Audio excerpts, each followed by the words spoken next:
Produtores de frutas da capital comemoram safra com cor e sabor diferenciado graças ao clima. Tristeza bovina.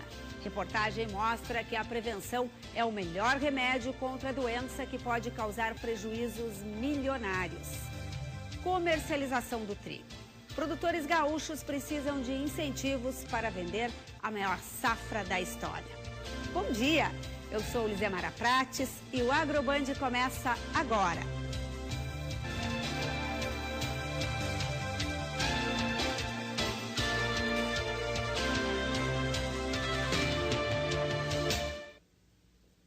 Este final de semana é a última oportunidade para visitar um dos mais tradicionais eventos da Zona Sul de Porto Alegre. A Festa da Uva, Ameixa, Melão e Figo na Praça Nossa Senhora de Belém Velho.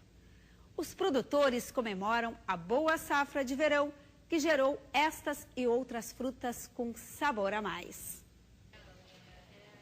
Cor, sabor, aparência, fatores que interferem na escolha das frutas pelo consumidor. E segundo os produtores, neste ano elas estão ainda mais saborosas. Na Zona Sul de Porto Alegre, o microclima foi um dos principais fatores de aprimoramento da safra. A produção de ameixa do seu Ildemar, por exemplo, aumentou em 30%. O frio, a chuva, o calor, tudo veio na hora certa. Então, se produziu uma fruta bem mais gostosa. E foi bom, esse ano está sendo bom. As frutas que não foram favorecidas pelo clima vêm parar nesta câmara. Aqui a ameixa entra amarela e sai madura, pronta para a comercialização. Se tu apanhar ela bem madura, ele sempre vai estragar mais que conservá-la aqui, né? A diferença foi percebida por quem vende a fruta, como a Giordana, filha do seu Ildemar. A gente tem boa saída, como é uma fruta direto do produtor para o consumidor, ela tem mais saída.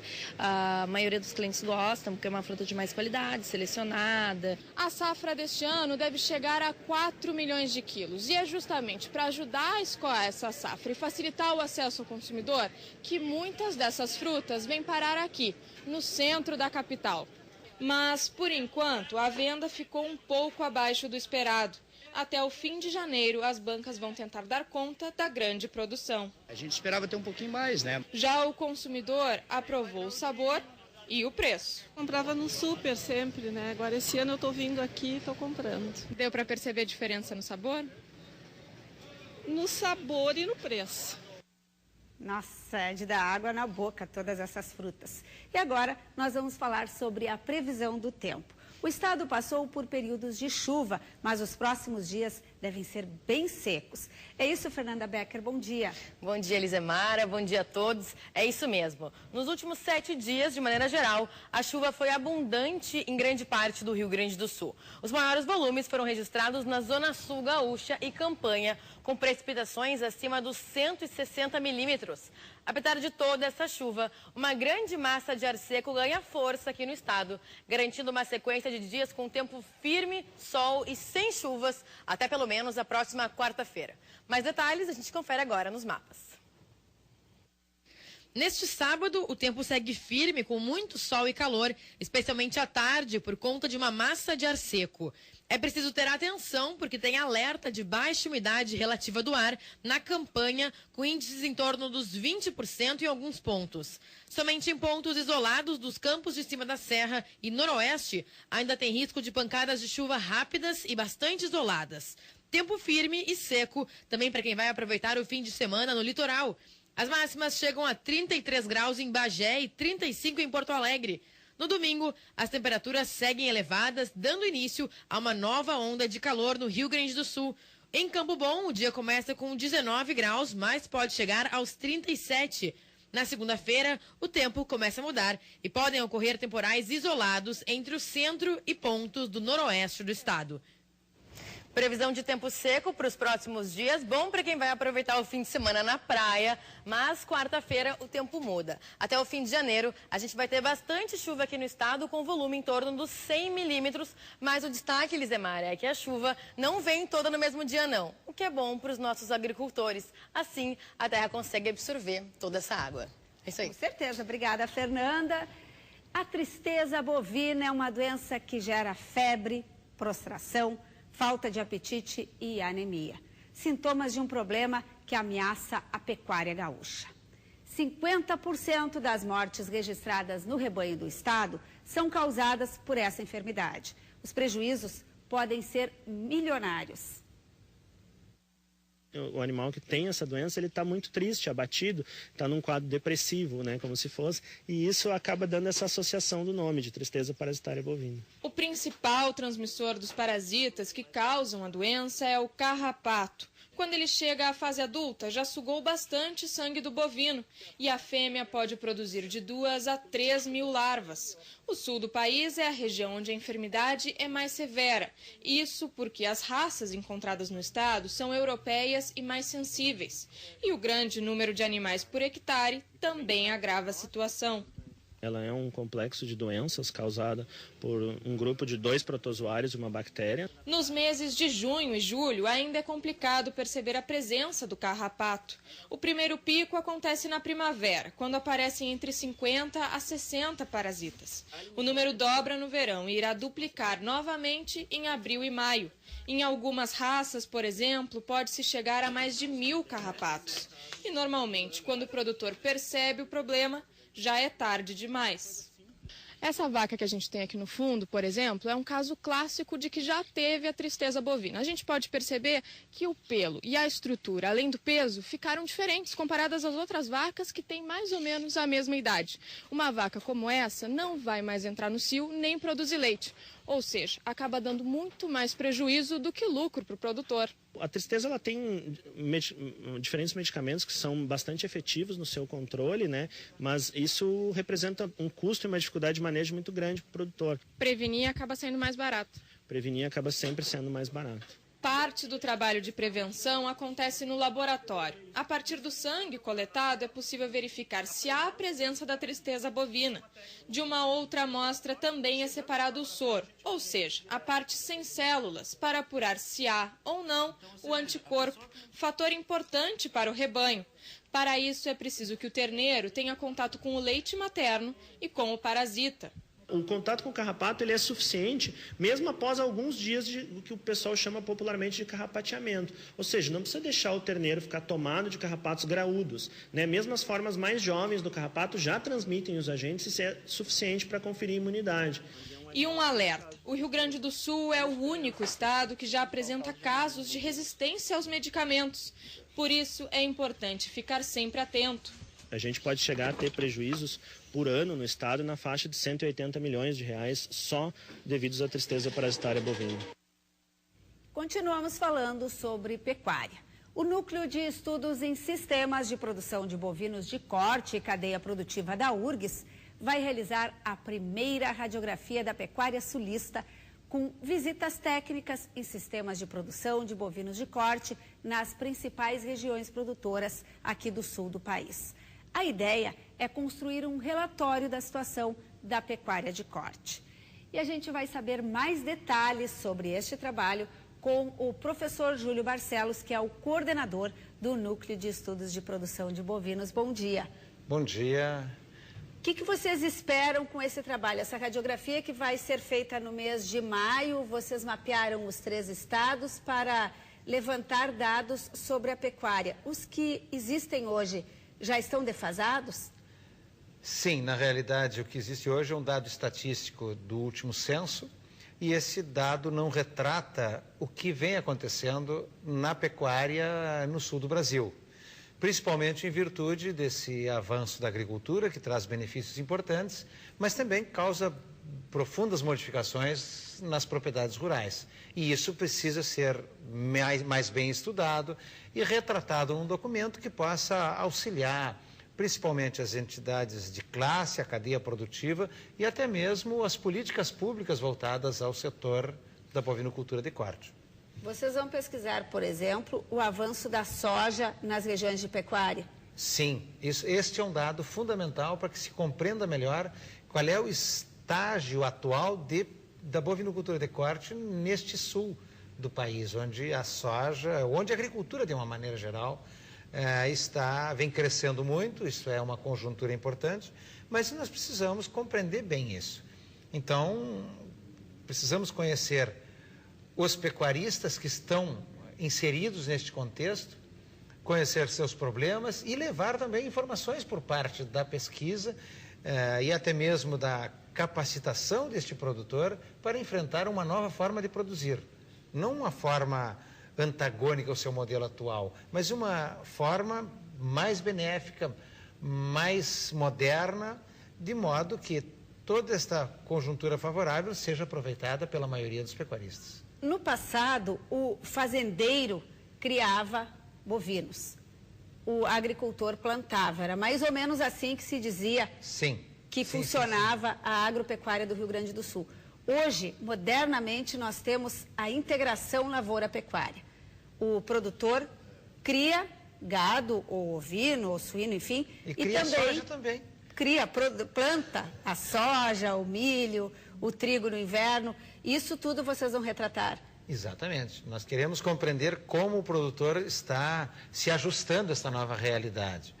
E também compreender os novos entrantes na pecuária, porque a agricultura favorável, ela atrai investidores. Ela atrai novos agentes a produzir tanto cultivos agrícolas como pecuária. E esses novos agentes trazem uma nova cultura para o campo. E esta cultura precisa ser compreendida também. Então, isso é um dos objetivos do nosso estudo, é entender esses novos agentes, esses novos pecuaristas, como eles são, como eles produzem, o que eles pensam, quais são suas estratégias. Uso de tecnologia, por exemplo, na pecuária também. Há pouco nós vimos aqui na reportagem sobre a tristeza parasitária, um animal com brinco, ou seja, ele é rastreado. O brinco determina isso, a rastreabilidade. Um novo conceito que entrou modernamente na pecuária também. Sim, sim.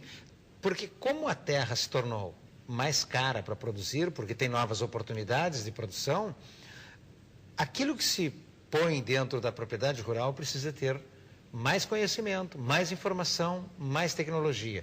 E todas essas ferramentas, como a identificação do rebanho, a rastreabilidade, a certificação dos produtos, a certificação ambiental das propriedades, vem contribuindo para uma nova pecuária, para uma nova qualidade de produto. Mas tudo isto, muitas vezes, não é capturado por um censo, por uma estatística convencional que trata essas questões do ponto de vista exclusivamente numérico. Nós buscamos entender outras questões de natureza, vamos chamar socioprodutiva, e não só aquela que um indicador de produtividade pode apontar, mas compreender como está a mão de obra rural.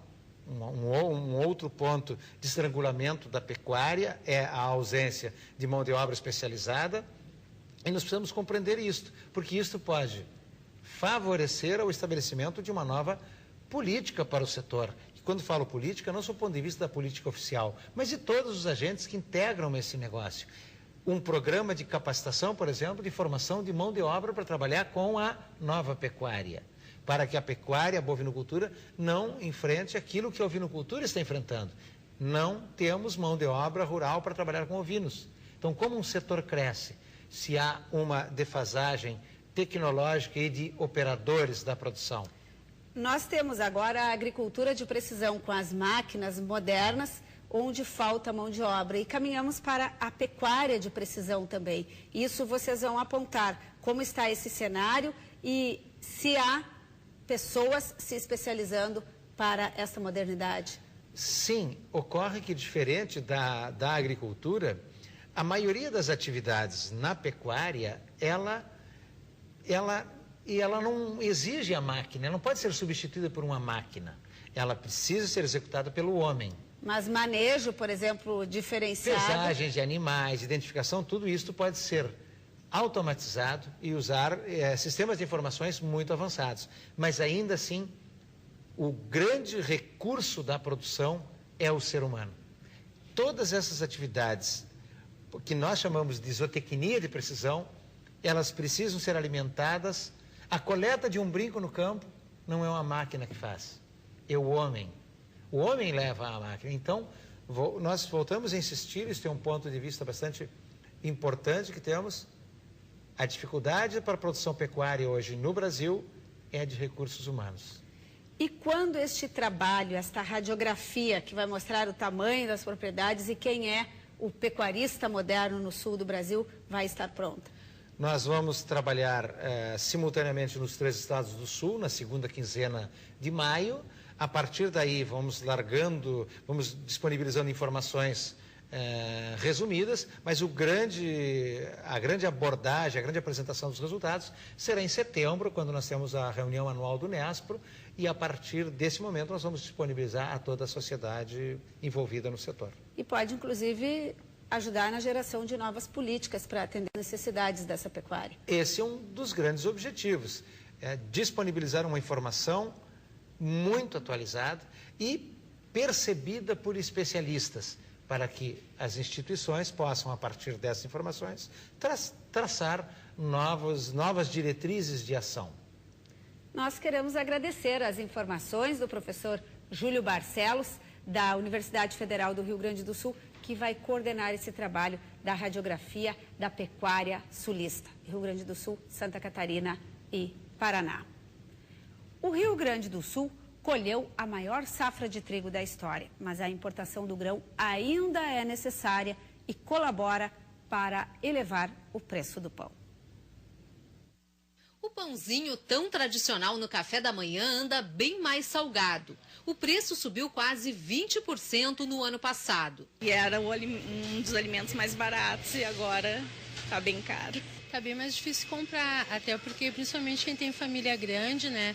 E agora as crianças estão de férias, então o bolso está pesando bastante. A explicação para o aumento do pão está na matéria-prima. A farinha ficou mais cara devido à quebra da safra de trigo na Argentina, principal fornecedor brasileiro. Além disso, a alta do dólar elevou o preço do produto no mercado internacional.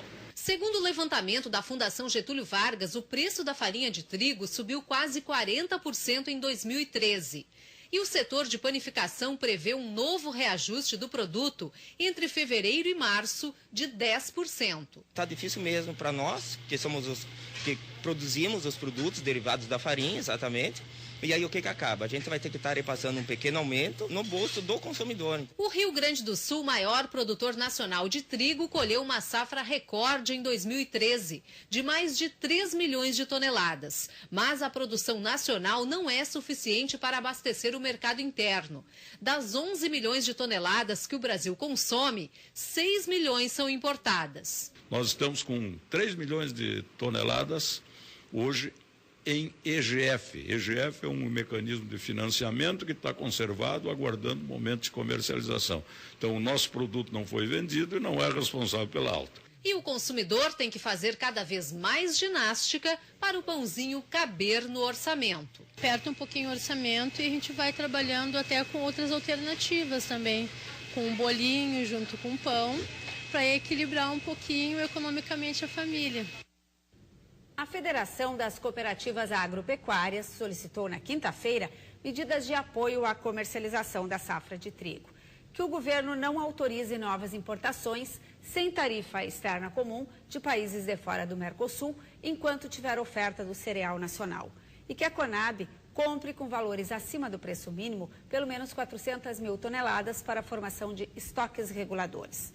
Também está sendo solicitada a autorização em caráter excepcional para navios de bandeira internacional carregarem trigo no porto de Rio Grande com destino ao norte e nordeste, como forma de baratear o frete e tornar mais competitivo o produto gaúcho. Pedem ainda prorrogação das parcelas do financiamento de custeio. E nós seguimos falando sobre a questão do trigo com o analista de mercado Farias Toego. Bom dia. Bom dia, Elisemara. Nós acabamos de ver essas reivindicações que a FECOAGRO fez ao governo federal. Vimos uma reportagem com o presidente da Farsul, Carlos Esperotto, dizendo que a comercialização está parada e que o trigo não é responsável pelo aumento no preço do pão. Na verdade, quando a gente enxerga o pão, a gente pensa que é só trigo, mas é muito mais do que isso. Tem a mão de obra, os impostos, a energia elétrica, enfim, um conjunto que faz o preço do pãozinho. Mas o fato é que não tem mercado para o trigo do Rio Grande do Sul agora. O que aponta o mercado? Bem, na verdade, o que acontece? Como nós tivemos uma super safra maravilhosa, nesse momento os moinhos se abasteceram, tivemos esse período de férias, né, de Ano Novo, de Natal. Então, o que aconteceu? O mercado parou realmente e a gente tem uma expectativa que esse mercado seja retomado a partir de fevereiro. Só que, infelizmente, o que vem prejudicando muito é o preço. O preço que nós tínhamos um trigo em agosto, para se ter uma ideia, em agosto de 2013, na faixa de R$ 900 aqui no posto em Porto Alegre. E hoje... A tonelada, e hoje está chegando aqui a 660 a tonelada. Então, o que aconteceu? Realmente houve uma pressão forte em cima dos preços, isso que o câmbio ainda ajudou muito, não caiu, o câmbio está se mantendo, mas mais pela opção, com liberação de tecas e tudo, de trigo importado. Veio o trigo dos Estados Unidos. Veio o trigo dos Estados Unidos, do Canadá, do Uruguai. Hoje a gente tem esse trigo posto no Nordeste, para a gente ter uma noção, em reais, ele chega lá a um custo de R$ 830 a tonelada. Então, se a gente vai mandar um trigo daqui para o Nordeste, temos aqueles grandes problemas de logística, ICMS, então o custo fica muito alto e esse trigo praticamente chega ao mesmo preço lá. Nós tínhamos uma expectativa também no Estado que o ICMS saísse de 12% para 6%, e isso não aconteceu, ele ficou em 8%. O que ocorre? Hoje tem trigo que sai do Paraná para São Paulo, tarifa zero. Então, isso tudo é um conjunto que ficou muito difícil para os produtores. O que a gente acha é que os agentes reunidos, esse seria o momento ideal de eles sentarem, tá, para resolver o problema. Porque tem que sentar a cadeia produtiva, tem que sentar o governo, tem que sentar a indústria, eles têm que se unirem para achar a melhor solução, porque se a gente quer se tornar o maior produtor de trigo no estado do Brasil, voltar a consolidar essa posição, tem que ser mexido alguma coisa, porque o que a gente vê hoje é uma tremenda dificuldade, porque a gente sabe que tem problemas de armazenagem, principalmente, que é muito grave isso, porque se o produtor hoje pudesse colocar o produto no seu silo e esperar o melhor momento para a comercialização, ainda ajudaria, mas só que daqui a pouco vem milho, vem soja. Tem uma pressão para liberar. Tem uma pressão e ele não tem o que fazer. Então, é claro que... E ele também tem que pagar os financiamentos. Com certeza. E existe também aquele problema que o moinho vem, se abastece os locais, por exemplo, e ele tem uma capacidade limitada, a gente sabe, então... Para onde vai esse trigo? Não tem exportação, não tem como colocar no Nordeste, então é muito complicado. Então, deveria os agentes terem alguma solução para não desmotivar, inclusive, os produtores a não produzirem mais trigo, porque hoje a gente está conseguindo uma qualidade... Esse é o ponto, qualidade agora. Tem se discutido muito se o trigo do Rio Grande do Sul tem qualidade para fazer o pão francês, o pãozinho que nós comemos aqui. Os panificadores dizem que precisamos importar trigo. E agora, nesta semana, a Argentina liberou novamente a exportação e é o nosso principal fornecedor. Então, vamos trazer trigo da Argentina para fazer o mix do pãozinho para a preferência do gaúcho. Já o produtor aqui do estado diz, não, eu venho mudando ano a ano para variedades que são adaptadas ao pãozinho. Então, nós estamos também vivendo uma discussão sobre a qualidade do grão. Que acontece? Tem cultivares hoje no mercado que estão se adequando a esse tipo, por exemplo, do pão, do melhorador, e isso aí está evoluindo muito aqui no estado. Porém, a gente sabe também que o trigo argentino, indiscutivelmente, ele é o de melhor qualidade, até em função das suas terras, tudo. O que acontece? Aqui também existe um trigo muito bom de ser negociado, que é o trigo branqueador, porque é preciso ser misturado com o trigo argentino. Então, o que acontece? Esse trigo pão e melhorador, agora foi este ano que ele está evoluindo. Tá? Porém, há algumas análises, há divergências de moinho para moinho. Como é que funciona isso? O moinho pede uma amostra quando compra? Quando a gente faz o contrato de compra e venda, geralmente vai uma carga de amostra para o moinho para ele avaliar se realmente é o produto que ele precisa e se é o produto que ele vai usar, por exemplo, para biscoito, para pão, para massa. Então, a partir dali, dentro dessa análise do moinho, que ele aprova ou não o contrato. Geralmente é aprovado. Agora, há uma tendência de melhorar isso aí, quer dizer, essa qualidade toda... Ela tem como crescer, ela está crescendo e a gente precisa também incentivar o pessoal a plantar também esse trigo, que eu diria o branqueador, porque ele é necessário para essa mistura dos trigos importados. Nesse momento, o que vai acontecer? Quando o mercado vai reabrir para a compra desse trigo estocado aqui no Rio Grande do Sul? O que diz o analista? O que diz o mercado? Bom, a gente acredita que, em primeiro lugar, o câmbio vai ajudar muito, tá? Porque ele está se mantendo e tem uma tendência de alta, então isso aí também dá um suporte para os preços em reais. E também em razão dos moinhos estarem já consumindo aquilo que eles tinham comprado há muito tempo, então a gente acredita que a partir de fevereiro haverá uma melhora. Início de fevereiro. Início de fevereiro. E talvez também os agentes de todo o agronegócio façam alguma coisa para melhorar essa comercialização. Então a gente prevê que comece a ser escoada a partir de fevereiro já, e os preços inclusive deverão, no mínimo, se manterem onde estão, ou talvez melhorar, principalmente por causa do câmbio. Obrigada ao analista de mercado Farias Toigo. A nossa torcida é essa, que haja um acordo entre moinhos, panificadores, produtores e que essa comercialização seja retomada. Senão, quando for o plantio da nova safra no meio do ano, pode ter sim um desestímulo. E isso não é o que se deseja. A direção da Cotrijal confirmou para o dia 10 de fevereiro o lançamento da 15ª Expo Direto Cotrijal em Não Me Toque, no Parque da Expo Direto. A feira será realizada de 10 a 14 de março. A Expo Direto é a maior feira de tecnologia e inovação agropecuária desta região do país. O Agroband volta em instantes.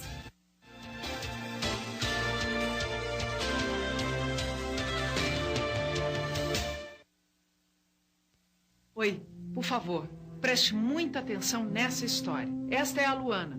Ela só tem 5 anos. 5 anos de fome e sede. Ela vive numa região de seca. A água que tem para beber é suja e ela só come feijão e um pouco de milho. Apadrinhe uma criança pela ActionAid. Com pouco mais de R$1 por dia, você transforma uma vida. Acesse www.mudeumavida.org.br. ActionAid. Mude uma vida. Mude o mundo.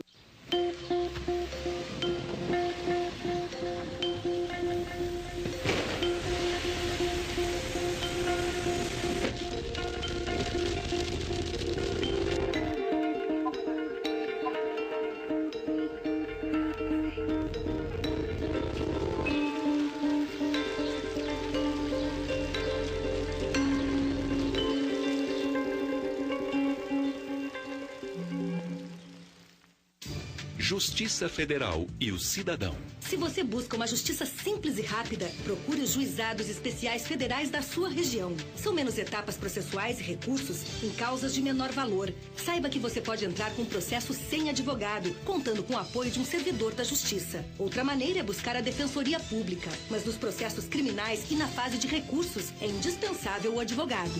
Acesse www.trf4.jus.br.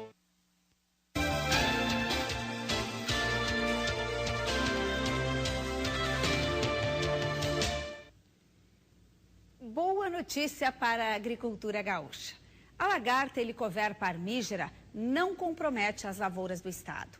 E o Rio Grande do Sul não vai precisar decretar, neste momento, emergência fitossanitária. Esta conclusão é da Secretaria da Agricultura e de técnicos da Embrapa e da Emater. O monitoramento da lagarta, presente em outras regiões do país, começou em dezembro, quando foi confirmada a presença da praga no Rio Grande do Sul. Mas a população é pequena e os agrotóxicos têm se mostrado eficientes contra a ameaça. A Secretaria mantém o monitoramento. O Agroband volta no próximo sábado, às 9h30 da manhã. Um ótimo final de semana para você e até lá.